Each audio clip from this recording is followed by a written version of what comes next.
মাননীয় সদস্য শেখ আনারকলি পুতুল মহিলা আসন 30 কে তার বক্তব্য রাখার আহ্বান জানাচ্ছি।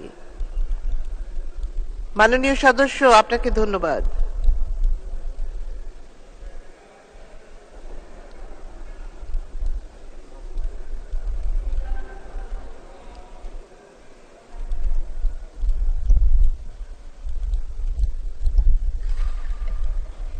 শেখ আনারকলি পুতুল, আপনার সময় 5 মিনিট।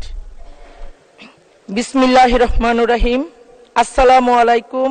মাননীয় স্পিকার, আপনাকে ধন্যবাদ মহান জাতীয় সংসদে 2024-25 অর্থ বছরের বাজেট নিয়ে কথা বলার সুযোগ দেওয়ার জন্য। শুরুতে আমি গভীর শ্রদ্ধার সাথে স্মরণ করছি সর্বশ্রেষ্ঠ বাঙালি, স্বাধীনতার মহান রূপকার, বাংলার আপামর জনসাধারণের স্বপ্নের দিশারি আমাদের জাতির পিতা বঙ্গবন্ধু শেখ মুজিবুর রহমানকে। আমি গভীর শ্রদ্ধার সাথে স্মরণ করছি বঙ্গমাতা ও বঙ্গবন্ধু পরিবারের সকল সদস্যকে, যারা কলঙ্কময় 1975 সালের 15 আগস্টের কালো রাত্রিতে আমাদের সার্বভৌমত্ব এর বিরুদ্ধে ষড়যন্ত্রের নৃশংস সুবলে শহীদ হয়েছেন। স্মরণ করছি শ্রদ্ধার সাথে কেন্দ্রীয় জেলখানায় শহীদ হওয়া বঙ্গবন্ধুর সুযোগ্য সহচর জাতীয় 4 নেতাকে। আমি একজন বীর মুক্তিযোদ্ধার সন্তান হিসাবে গভীর ভালোবাসা ও শ্রদ্ধায় স্মরণ করছি সেই সকল অকুতভয় বীর মুক্তিযোদ্ধাদেরকে, যারা বিনা দ্বিধায় হাতে তুলে নিয়েছিল অস্ত্র, লড়াই করেছেন অসীম সাহসে, জীবন দিয়েছেন এদেশের মানুষের মুখে হাসি ফোটাবেন বলে। আল্লাহ রাব্বুল আলামিনের কাছে তাদের রুহের মাগফিরাত কামনা করছি। সুগভীর শ্রদ্ধা স্মরণ করছি 71 সালে নির্যাতিত মা বোনদের, যারা আমাদের স্বাধীনতা অর্জনের জন্য সর্বোচ্চ ত্যাগ স্বীকার করেছে। আমি আরো শ্রদ্ধার সাথে স্মরণ করছি 21 আগস্ট গ্রেনেড হামলা নিহত আইভি রহমান সহ অন্যান্য যারা মৃত্যুবরণ করেছেন তাদের সকলকে। গতকাল ছিল ঐতিহ্যবাহী আওয়ামী লীগের 75তম প্লাটিনাম জুবিলি জন্মদিন। সকাল থেকে 32 নম্বর ঐতিহাসিক বাড়ি হতে সোহরাওয়ার্দী জনসভা ও রোজ গার্ডেনের বাড়িতে জাতির পিতার জীবন দর্শন দেখতে দেখতে সারাদিনই মনের ভিতর ক্ষত তৈরি হয়ে বুবা কান্না পাচ্ছিল।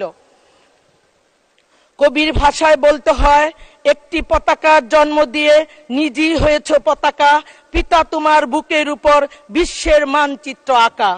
মুজিব ছাড়া বাংলা বলো কেমন করে মানতে পারি, এক জাতির একটা মুজিব কোত্থেকে আর আনতে পারি। এই ক্ষত শুকাবে না কোনোদিন, ফোড়াবে না এই ঋণ আর, তোমার রক্তে ভেজা মাটি বাংলার, তুমি চির অম্লান অক্ষত অব্যয় বাংলার সন্তান, এদেশ স্বাধীনতা তোমারই অবদান।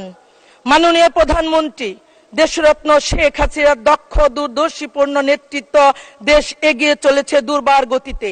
তথ্য প্রযুক্তি, শিক্ষা, স্বাস্থ্য, বিদ্যুৎ উৎপাদন, যোগাযোগ ব্যবস্থার উন্নয়ন সহ সকল সেক্টরে অভূতপূর্ব উন্নয়ন সাধিত হয়েছে।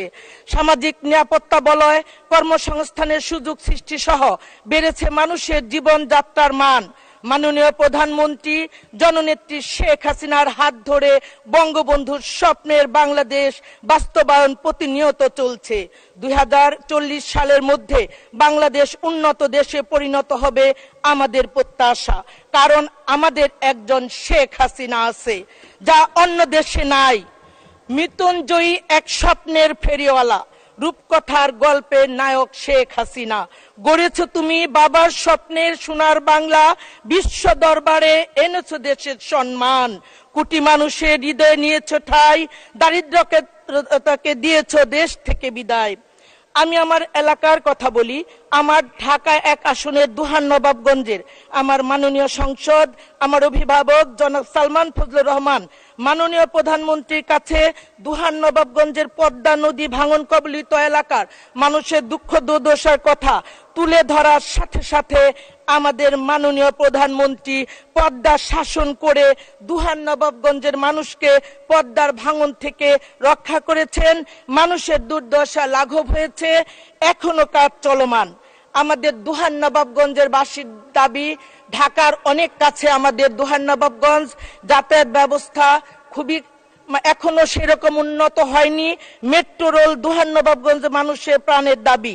দোহার-নবাবগঞ্জে ঢাকা জেলার সর্বস্তরের জনগণের পক্ষ থেকে মাননীয় প্রধানমন্ত্রীকে ধন্যবাদ জানাই এবং আমার ঢাকা 1 আসনের মাননীয় সংসদ সদস্য সালমান ফজলুর রহমানকে ধন্যবাদ জানাই। মাননীয় স্পিকার, 2024-25 অর্থ বছরের বাজেট 7,97,000 কোটি টাকা। টেকসই উন্নয়নের পরিক্রমায় স্মার্ট বাংলাদেশের স্বপ্নযাত্রা। মাননীয় প্রধানমন্ত্রীর নেতৃত্বে মাননীয় অর্থমন্ত্রী বর্তমান সময়ের প্রেক্ষিতে যুগোপযোগী বাজেট পেশ করার জন্য আপনাকে ধন্যবাদ। মাননীয় স্পিকার, বাজেট নিয়ে আলোচনা এবং সমালোচনা থাকবে। আমি একজন নারী প্রতিনিধি হিসাবে বলতে চাই, নারীর ক্ষমতায়ন, সামাজিক সুরক্ষা, শিশু কল্যাণ, প্রতিবন্ধী কল্যাণ, তৃতীয় লিঙ্গে কর্মসংস্থান, বৈদেশিক কর্মসংস্থান, দক্ষ জনশক্তি, শিক্ষা, মানব সম্পদ উন্নয়ন, তথ্য প্রযুক্তি, শিল্প বাণিজ্য, বিদ্যুৎ ও জ্বালানি। শিল্প খাতের উন্নয়ন মানি সামগ্রিক দেশের উন্নয়ন। শিল্প খাতের উন্নয়ন ও খাদ্য নিরাপত্তা সহ সকল ক্ষেত্রে সুচিন্তিত মতামত আলোচনা পর্যালোচনা করে বাজেটকে আরো শক্তিশালী করার বিনীত অনুরোধ করছি।